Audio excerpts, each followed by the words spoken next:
From Hollywood, it's time now for...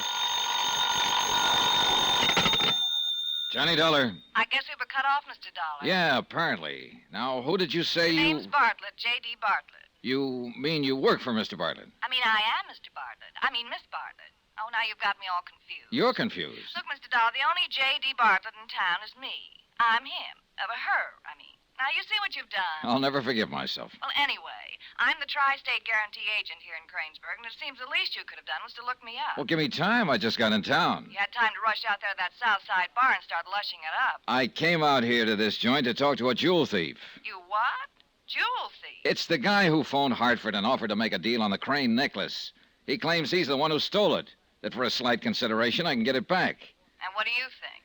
I think I've walked in on the nuttiest case in the month of Sundays. Hey, look, he's waiting for me at the bar. Suppose I drop by later and... Are you sure J.D. Bartlett is a woman? You're the first man who ever doubted it. I'll see you later, Mr. Dollar.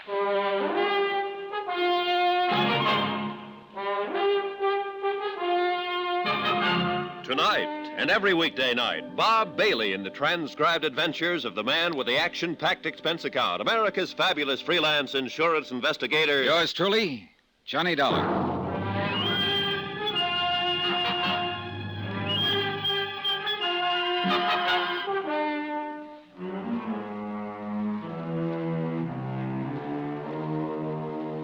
From Special Investigator Johnny Dollar to the Home Office Tri-State Guarantee Company, Hartford, Connecticut.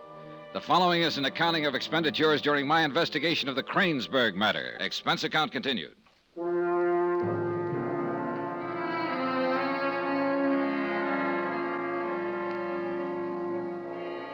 When I told her the case was nutty, I meant it. The start of it had been fairly ordinary. A pearl necklace insured for $20,000 had been stolen from a wall safe in the home of its owner, local socialite Melba Crane. Smiley Prell, a known small-time jewel thief, had phoned us, claiming to have the necklace, and Smiley offered to talk a deal. But before I'd been in town 10 minutes, things began to crumble and change shape. Melba's feather-headed Uncle Phineas had called at my hotel to warn me that his niece was headstrong and impulsive. Or at least he said that was why he'd called. When I'd tagged a rumor that the aristocratic Cranes were flat broke until recently. And now, at the Green Lion Inn, Smiley Prell, a burglar by admission, was turning skittish and climbing up. Look, Dollar, I got no time to talk now. Oh, relax, will you, Smiley? A man in your profession can't afford to develop a case of nerve. Oh, very funny, but I gotta blow this joint. Now, I told you before you went to get that phone call, I got things to do. Yeah, I know what you told me. All right, then. Now, you meet me later at that place and time I told you about Sit down. You try pushing me, you're never gonna get them beads back. You ever think of that? I don't know I am anyway. I told you... Sure, and an hour before on the phone, you told me to meet you here and we talk a deal. All right, and so we will. We'll talk later. Hey, what's the matter with you? Dollar, how many times I gotta tell you? Something's come up, and I gotta get it straightened out. Like what, for instance? Like what? Never mind. It's none of your business. It's like personal. So, later, huh? You said you were being handed a double cross. Now, what kind of a double That's cross? exactly what I'm trying to figure out. Who did it? Who crossed you? Never mind who crossed me. It's none of your business. Did you have a partner on this job? Oh, look, Don, don't try to kid me. You checked my M.O. before you ever left Hartford. If you did, then you know I always work alone. Well, it can be a first time for anything. Look, I got no time to Did you have talk. somebody on the inside, Smiley? Somebody in the Crane house who tipped you off, briefed you? You want to know too much. Is that where the double cross came from? No, I got nothing more to say. More? You haven't said anything yet. Well, you meet me tonight where I said $2 at 9 o'clock. You know something, Smiley? I don't think you've got it. Huh? What are you talking about? The necklace. I don't think you had anything to do with the robbery. I don't believe you've got it, or that you've ever even seen it. You don't, huh? No, I think you're trying to pull a con of some kind. But it's not going to work. $1, you know what the things look like? Yeah, I got photographs of them. All right, then check me out. There are 38 pearls, Yeah? And they're pink, match color, match size. And they're not pierced like they usually are. Each one's set in a fitted platinum mount, and the mounts are fastened together with those, those little links. What kind of a stone in the clasp? In the clasp? There ain't any stone in the... Hey, what are you trying to do? Okay, all right, you've got it. Or at least you've seen it. So, how much do you want? Meet me tonight at 9 o'clock, and I'll tell you, 1412 North Oak Street, room 6, and no cop. Not if you want them beads back. You understand? Not any more than I did when I walked in here. Well, you will, so just keep your shirt on. Smiley, if you can talk tonight, you can talk now. There's no reason Oh, to stall knock around. it down. Now, look, I got things to do and not much time to do them in, so go find yourself a cool pad somewhere and simmer down, huh? So long, Doc.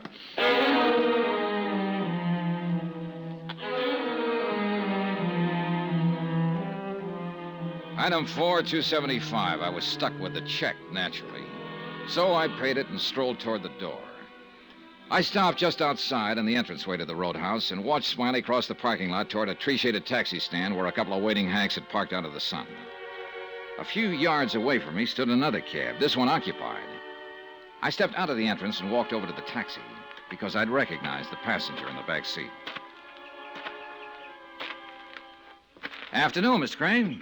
What? Oh, What? I'm sorry if I startled you. Oh, not at all. No, I just didn't hear you walk up. Yeah, I noticed you seemed pretty concerned with something across the lot there. Across the lot, but I'm afraid I don't It understand. wouldn't be that fella getting into the taxi, would it? But what fellow? I don't know what you mean, Mr. Dollar. Oh, I could be wrong. I hadn't even noticed the man, as a matter of fact.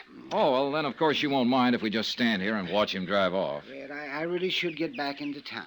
Good. I'm going that way myself. I've got a car here. Be glad to take But you. I've already engaged Well, this driver. pay him off. We'll get going. Give us a chance to talk on the way in. But You might as well, Mr. Crane.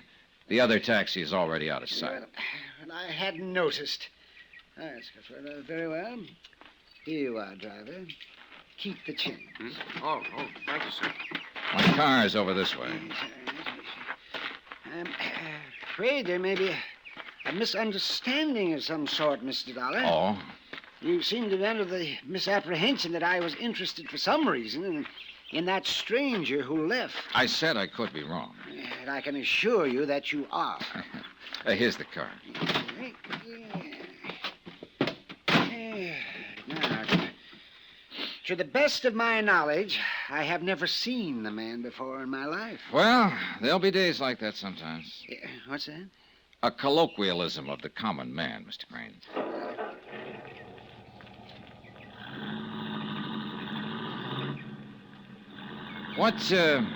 What were you doing out at the Green Lion, by the way, Mr. Crane? Well, I was... Just killing time, were you? Well, as a matter of fact, sir, I was waiting to talk with you. Well, you don't say. Yes, I was afraid I may have left a wrong impression when I talked with you at your hotel earlier today. In what way, Mr. Crane? But I mean about my niece, Melba. Well, you said she was headstrong, impulsive. Oh, yes, but not a bit more so than any other normal, average girl, Mr. Dollar. Oh, I see. I don't really know why I considered it so important at the time. I must have been a little upset. Yeah, well, that's understandable. You don't have a jewel robbery in the family every day. In the family? I mean, stolen from the family. Well, that's- Apparently, we're both giving wrong impressions. Well, yes, I dare say. Well, at any rate, I'm glad that everything is cleared up now. I wish it were. What's that? Nothing has been cleared up yet as far as I can see. The necklace is still missing. Well, of course, that isn't what I meant. It's what I mean.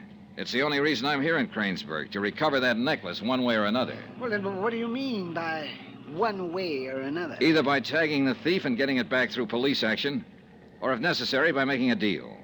I just talked to the man who claims to be in possession of the pearls, as you know, of course, but he wasn't. I beg your pardon, sir, but I do not know, of course. Well, then let's say may have guessed. You were in my hotel room when he phoned. You heard me arrange to meet him here. I didn't really pay much attention to that phone call. All right. Anyway, when I flew in here from Hartford, I expected this to be a cut-and-dried matter of routine.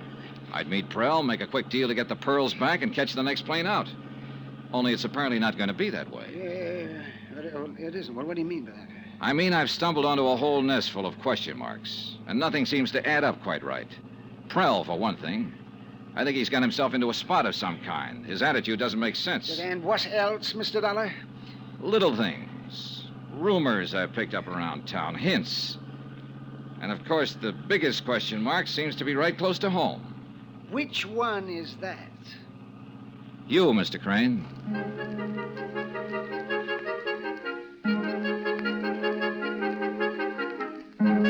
When I dropped him off at the center of town, he was still fumbling with vague phrases. trying to clear up the misapprehensions, as he put it, but actually saying nothing. He was sure, however, that I would understand. He was wrong. I didn't. Even my mistake about J.D. Bartlett, Tri-State's local agent, seemed to fit in with the rest of the mixed-up case. I'd assumed from the name that Bartlett was a man. But when I walked into the office a few minutes later, I was suddenly happy that I was wrong. Your dollar, I presume? That's right, Miss Bartlett. Just make it J.D. I've spent a lot of time and effort getting those initials pounded into the skulls of the local inhabitants. Why? It's good for business. Makes me one of the boys, you might say. I kind of doubt it somehow. As you mentioned on the phone, you're, unmistakable. For that, I'm going to drop the dollar and call you Johnny. Pull up a chair. Yeah. Thanks, J.D. You get anywhere with that character who snatched the Queen's rocks? Nope. How come? Oh, he stalled. Postponed the whole deal until 9 o'clock tonight. Why? He was nervous, I guess. Huh? Well, that's about the only reason I can figure. And between him and old Phineas Crane, I'm getting a little nervous myself. How did Phineas get into the act? Good question. Wish I had a good answer. Hey, what about these Cranes, J.D.? What makes them tick? Beats me. Well, you sold them the insurance policy. You must know something about them. I didn't sell the policy. I just permitted it to be bought from me. How so? Melba Crane came snooting into the office one day, dropped the pearls under my plebeian nose, and wanted them insured. Uh-oh. Why do you dislike her? She's a good-looking dame, and I'm pretty well favored myself. That answer your question? Roughly, yes. So what happened? So I got Jim Markley, local jeweler, in here to appraise him, issued the policy, and that was that. I understand that the necklace was an engagement gift from some newcomer in town. Yeah, Dean Sellers. She had him hooked before he even got his bags unpacked. That skirt has the ethics of a boa constrictor, and about as much personality as a face painted on an egg. Somehow I don't feel I'm getting an unbiased opinion. You won't at this address. Why can't she climb down off her pedestal and play ball with the rest of us? The Crane name, the Crane tradition, the Crane social position. The only thing they're not so high and mighty about is the Crane bank account, because there isn't one. Yeah, except lately. As I understand it, old Phineas has been flashing money around pretty freely the last few months. Yeah, so I've heard.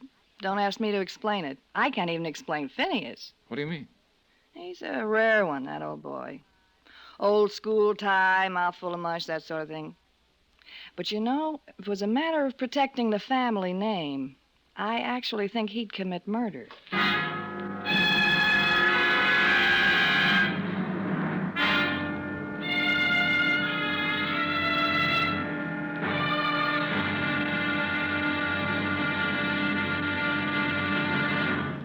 Now, here's our star to tell you about Monday's intriguing episode of this continuing story. Monday, a thief stalls for time, an old man lies desperately, and a strange girl whispers the dread word, murder.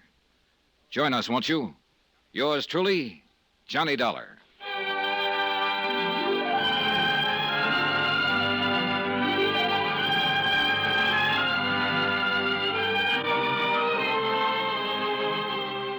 Yours truly, Johnny Dollar, starring Bob Bailey, is transcribed in Hollywood. Written by Les Crutchfield. It is produced and directed by Jack Johnstone.